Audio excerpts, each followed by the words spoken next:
Guys, আমি আজকে বানাচ্ছি আম পান্না। 3 কিলো আম নিয়ে নিয়েছি, সিদ্ধ করে রেখে দিয়েছি। এটা হচ্ছে পুদিনা পাতা, এটা লবণ, সেন্ধা নমক,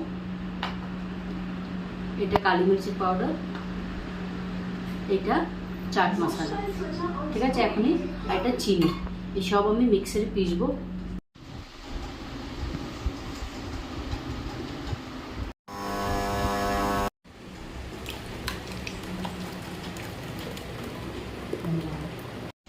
পুদিনা পাতা,